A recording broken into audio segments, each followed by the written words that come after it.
esports, when we discuss who the best teams are, the way we compare who teams are is when they play against each other and in the most controlled of environments, and that's what a tournament is. That's what it should provide, is the most controlled environment where teams can go against each other, without issues with latency, ping. That's why online is such a big issue in terms of determining who the best teams are, because you don't get to see those amateur teams come out from the woodworks. Maybe their connections just don't stack up to pros when they may have better gun skill, they may have better team coordination, but they can't actually accomplish it online. That's where you go to LAN to prevent those types of flukes from happening. That's the point of a tournament, is to prevent as many flukes as possible. And what I mean by fluke is that if Team A is better than Team B, and Team B outplaces Team A, even if Team A and Team B never played against each other, that's a fluke right there, because Team A should be outplacing Team B because that's their skill level. They're stacked up, they're better if they went head-to-head in that matchup, so they should be outplacing them. But there have been countless tournaments where teams who are worse than other teams head-to-head, and objectively so, get outplaced because of their tournament run, or the way their tournament was formatted, the actual road that they have, the teams they had to play against to get to that point. Some teams had an easier road, other top teams may have had a harder road, and you compare those ideals and you think to yourself, what's the best way to prevent all these flukes from happening? And my sort of answer to that is playing as many games as possible. And in theory, the best tournament format is a round robin where every team in the tournament plays every other team in the tournament. So Team A plays Team B through Z. That's how the best seeding would go, because then you could look at, okay, Team A, they won all their best of fives. They went 25-0 against all the other teams. They're the #1 seed. Then they go against the worst seeded team, and then the second seed goes against the second worst seeded team, etc., etc. This, this tournament continues, and then you go through the double elimination bracket play, and you get to see who the best teams are because they were seeded accordingly. They already played against each other. They'll have repeat matches in the actual rounds, but because of the way the tournament was in terms of how many games you played, you'll probably get the most accurate results, because you can see the teams that make the upsets happen only, maybe they make the upsets happen 20% of the time. So they're only winning 1 out of every 5 best of 5s that they're playing. That only gets them bottom 20 seed. So they get 20th seed in the pool. Or maybe they'll get, so if there's 32 teams, maybe they get 25th seed. That's a bad placing. So you have to go against another highly seeded team, and you then have to make the upset happen. But because we don't have that, we don't get to see how those roads work. So when upsets do happen, and we consider them flukes because we don't understand the road that they went through, we don't understand if there was either luck or someone slumping. So when a certain tournaments a team underperforms, maybe it's because they didn't get the right matchups, and if they did get the right matchups, maybe they got upset. So without this round robin best of format, where you don't get to see every team go against each other, we can't postulate, make those matchups in our own heads. Like, maybe if Optic went against Denial at the grand finals of COD Champs, maybe then there would have been a better chance for Optic Gaming to win for whatever reason. Or maybe if Automatic Reload went against Optic Gaming at COD Champs, they would have lost, and Optic Gaming should have outplaced AR. So getting right into it, I want to sort of talk about the actual tournaments that have existed and the flaws that were within them. So at COD Champs, the biggest tournament of the year, 400K prize pool for the top to the winning team. That's $100,000 per player. Huge, huge prize pool. You should be the best team at that tournament. If you want to win it, you have to be the best. You should be able to beat every other team in the tournament in order to show, or at least in general, like maybe 90% margin to win rate, and you are the best team. That should be the way you do it. So that being said, if COD Champs doesn't have a proper format, you're going to have huge issues in terms of who's getting the money. Who maybe teams who are worse are getting easier roads, who don't deserve to actually make it out from their pool plays, and now are getting a lot of money because of luck. You can almost call it like, oh, they worked their asses off to get to where they got, but sometimes it's just given to you. It's easier. It's gifted to you. So if we talk about it, Optic Gaming, remember, they placed first in their pool. They did really well for themselves. And Denial, they get upset. They lose a best of 5 in their pool. So they get second seed in their group. And because of the way teams are seeded into bracket play, it's random 1 seeds versus random 2 seeds from each pool. So Optic played Denial in the first round. And while this was happening, I was literally mind blown because they didn't have like a format that said like the first seed from Team A, or from Group A, sorry, plays the second seed from Group F or whatever it is. That would make more sense, because at least the teams in Group A get to think to themselves, okay, we're going to get first seed guaranteed in this pool no matter what. And a team like Optic Gaming that was postured to win the event, they can be like, okay, so let's look at the top teams within all the other pools in the pool that we could play, and we could potentially play like Denial or the other team that came out of that pool. They can make those ideas because they can think, what if an upset happens? They can actually prepare for that. But in a tournament where it's randomized seeding, you can't prepare for the potential other 28 teams that you could be lined up against to play as a second seed, you can see a problem right there. You can't prepare for all that, and then an upset can happen. So in Optic Gaming, in Denial's case, Optic Gaming at first rounded when they were potentially the favorites going into the tournament, and then, you know, obviously they dropped down to losers bracket where they have another chance, but because the way the tournament format worked out, and, you know, based on the teams that won and lost, FaZe get dropped down, who was another top team, you know, postured to actually potentially win the event. They eliminate Optic, and Optic gets 7th in a consolation match against Team Caliber, and the teams like Automatic Reload, who had an easier road, place higher. They get 5th place, whereas Optic Gaming gets 7th. But if you look at the head-to-head matchups, player for player, Optic Gaming is better than Automatic Reload.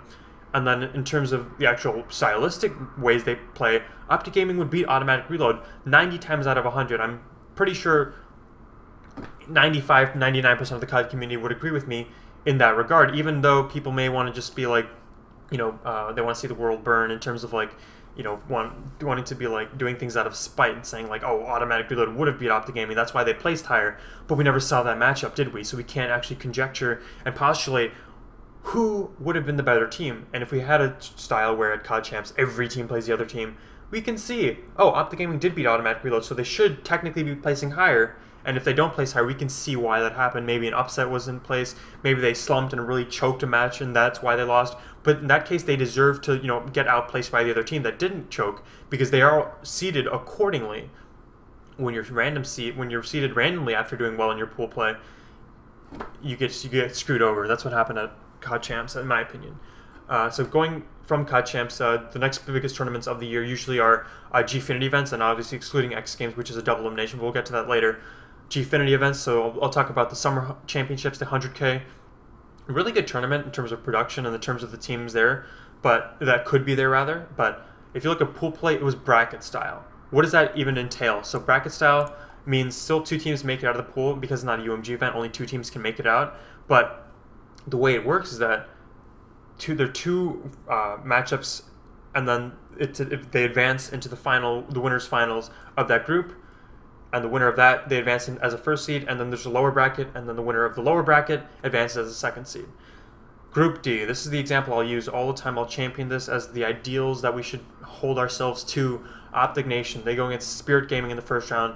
If you don't win that matchup, you shouldn't be in the tournament at all as Optic Nation, but they do, and you're expected to win that, so that's a free berth into the winners finals. Optic Gaming, they have to win basically 1 best-of-5 against either of the teams, TCM or Vitality Storm, in order to make it out of the pool.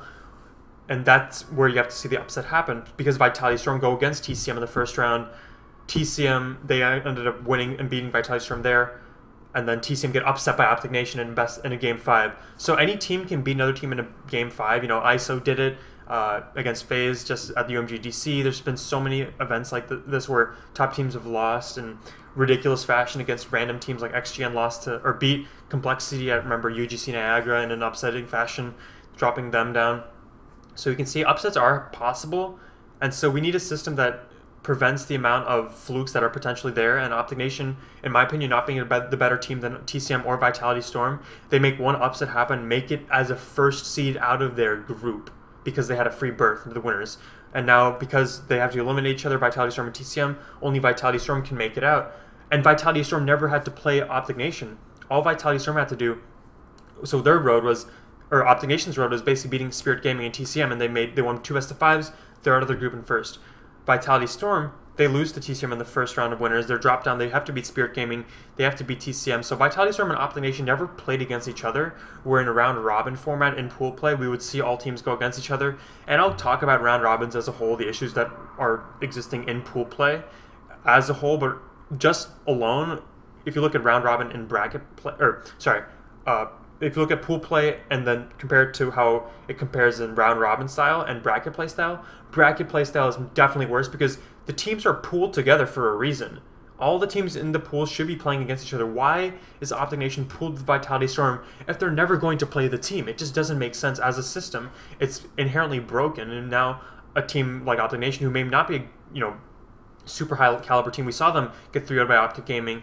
They can make an upset happen and get a really high place, and they placed 3rd at this event, when at the UMGDC they didn't even place top 16, which is what I was expecting them to do based on their last results at the last UMG. So we can see how different systems allow for different results to happen. If an upset happens here or there, it has a larger impact in one tournament than it may have in another. But if we had a universal style, then maybe there's less chances for flukes like that to occur. So when Optic Nation, they gamed 5 Epsilon EU, another solid team, that's basically a top 4 placing right there. When if there's a lower bracket, because it's single elimination, now we don't get to see how teams make losers runs. And so those are the issues I had with Gfinity, was that there was a single elimination in the actual knockout stage, and then there was a bracket style with pool play, where it should have been round robin and pool play and double elimination in the knockout stage. That being said, let's talk about that sort of format that exists in UMG. So in UMG, there's pool play with 5 teams in each pool. So that's 4 best of 5. So in theory, the best teams in that pool should be making out, because they have 4 series to prove if they're a top caliber team. The reason why I even wanted to make this video was because of UMG DC and what happened in the groups. Group B, arguably the pool of death, or the group of death after watching the actual tournament and how it turned out. Group C was in fact weaker in terms of, E6. I thought they were a solid team. They got 0-4'd, but Group B turned out to be the group of death, with Team Just Us coming from the amateur bracket, Team Envious, solid team, top 4, FaZe Clan, the reigning champions from the past 2 events, and Epsilon NA, a dark horse team, and my dark horse team for the tournament, but they didn't actually show up, so that was sort of an issue right there. But Team Just Us, Team Envious, and FaZe all got 3-1 in their groups. They all went 3-1. They won 75% of the series that they played. So now you have to make a tiebreaker right there. And the way they show the tiebreaker is based off map count. FaZe, they didn't win as many games in their loss, so guess what? FaZe is dropped down to the losers bracket. So after losing 1 best of 5, they get dropped down to the losers bracket, where they can only lose 1 more, and then they're eliminated from the tournament. So they get 2 chances, 2 chances in the best of 5. You can see that's already pretty sketchy. Pool play isn't meant to hurt you this badly if you do 3-1, if you're a solid team in your group. So a team like FaZe, they kind of got screwed right there. So let's look at Group D. This is so sad how this turned out. Team Orbit. They're 1-10 in the league. Probably the worst team in the league in terms of online placings. Now, obviously, there's caveats with online. Maybe you don't count those placings. So let's look at it objectively. Team Elevate, definitely the number 1, head and shoulders above the other 4 teams in that group. Everyone can agree on that. So now it's competitive between Orbit, XGN, and Optic Nation. Maybe Lethal Gaming will throw in there. Optic Nation, I didn't expect to do well at this tournament, and they did not do well. And the only win that Optic Nation had was against Orbit. So you can see right there, Orbit isn't a consistent team. The wins that they had, so they lost 1-3 against Elevate, so they lost a matchup that they were expected to lose, makes sense. And then they win, so they beat XGN first, so they beat an amateur team basically with a bunch of pickups, XGN Study, Killa, I don't know who else is on their roster, whatever, Lacefield maybe.